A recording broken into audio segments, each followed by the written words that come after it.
How did one of the most successful brands in the world come to life from a simple joke?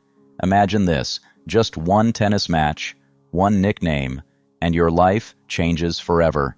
This is the story of Renee Lacoste, the man who turned a joke into a global brand with a crocodile on its logo. Have you ever wondered why the crocodile became the symbol of Lacoste? It wasn't a coincidence, and today, you'll learn how this symbol made its journey from a joke to worldwide fame. It all began in Paris in 1904. This was a time when sports weren't as widespread as they are today, and were considered a pastime reserved for the elite. Tennis, in particular, was a sport of the upper class. It was popular among high society, but hadn't yet achieved the widespread popularity we see today. Renee Lacoste was born into a wealthy family, and it was assumed that his future would be connected to engineering or the family business. His father, Jean Lacoste, was a successful engineer and businessman, and the Lacoste family enjoyed all the privileges that life in high society afforded. Renee's father was adamant that his son follow in his footsteps, choosing a more reliable and stable path. But fate had other plans. At the age of 15, Renee picked up a tennis racket for the first time and couldn't put it down. This moment became a turning point in his life. The young Lacoste became so fascinated with tennis that his hobby quickly turned into a genuine passion. However, his father remained skeptical. Jean Lacoste viewed tennis as nothing more than an aristocratic pastime, not a serious profession, and so he gave his son an ultimatum.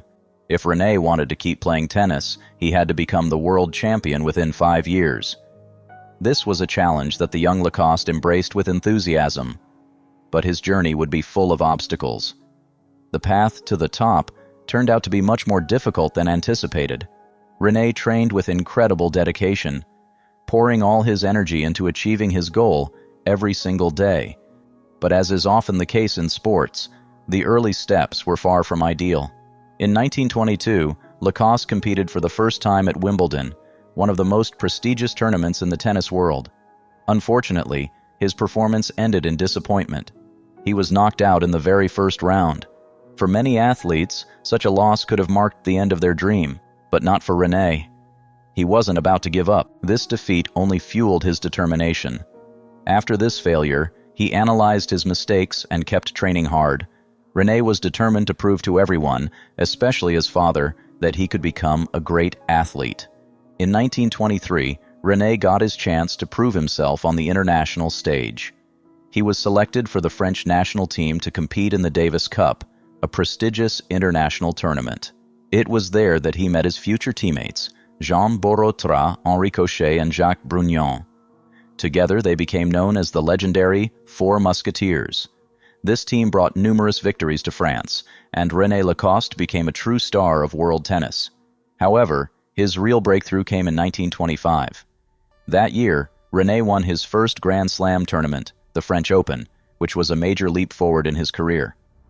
But the real triumph awaited him in a match against the legendary Bill Tilden, the undefeated American tennis player during the Davis Cup. The whole world watched this match, and no one expected Lacoste to emerge victorious, but he managed to accomplish the impossible. Bill Tilden was famous for his aggressive style and incredible power on the court, but Lacoste demonstrated an equally aggressive game and an unyielding will to win. Renee held his ground like a crocodile. He wouldn't let go of his prey, relentlessly pursuing his goal.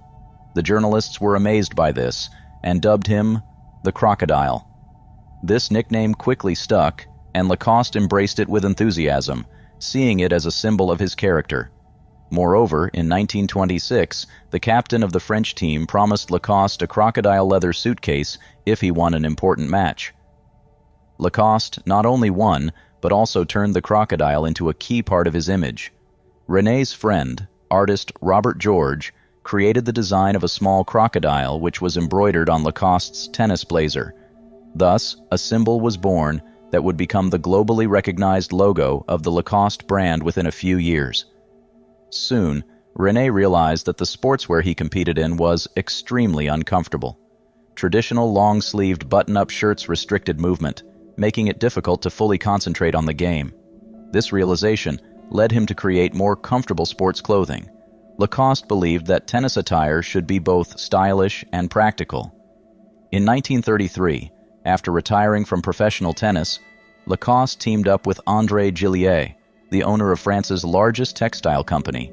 Together, they designed the first short-sleeve tennis shirt made from a lightweight cotton piqué fabric that allowed for maximum freedom of movement. This shirt became a true revolution in tennis fashion and quickly gained popularity among tennis players worldwide. Of course, Renee decided to adorn his new shirt with the embroidered image of the crocodile, a symbol that had already become his personal brand. The expansion of the Lacoste brand beyond France began in the mid-20th century. In 1951, the company introduced colored shirts for the first time, which marked a significant breakthrough. These shirts became popular not only among athletes but also among the elite. Soon after, in 1952, Lacoste signed a deal with the American company Izod, allowing the brand to enter the U.S. market. In the U.S., shirts with the crocodile quickly became a symbol of status and elegance. They were worn not only on tennis courts but also in everyday life. Lacoste products became associated with prestige and success, and the brand continued to grow in popularity. However, by the 1990s, the partnership with Izod began to decline. To maintain independence and strengthen its position in the global market, Lacoste had to dissolve the partnership and return to operating independently. Renee Lacoste was never one to rest on his laurels.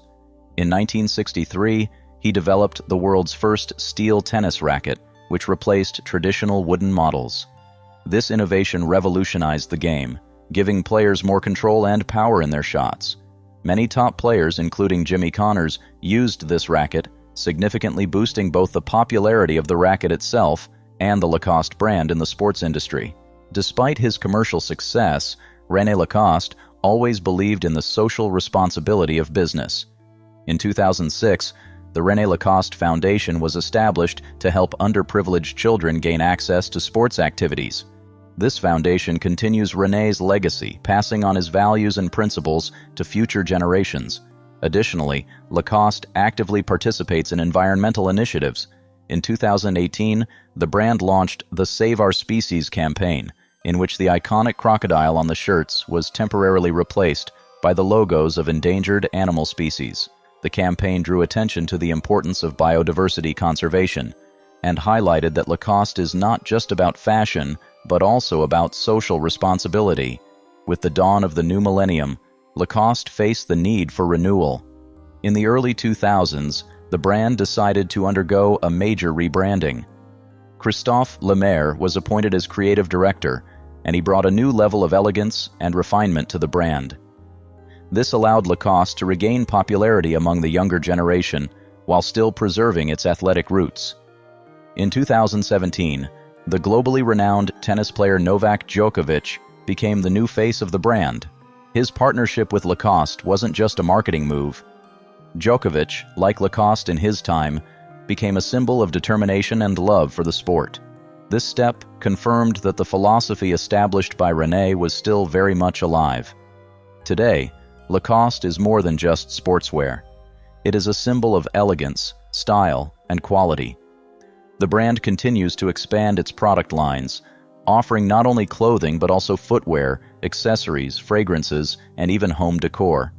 Lacoste is actively working on strengthening its digital presence, interacting with millions of fans worldwide through social media.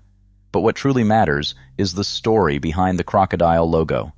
It is a symbol not just of fashion, but of perseverance, strength of character, and the pursuit of excellence that Lacoste infused into his company. Renee Lacoste showed that even a joke on the tennis court can become the foundation of a global brand.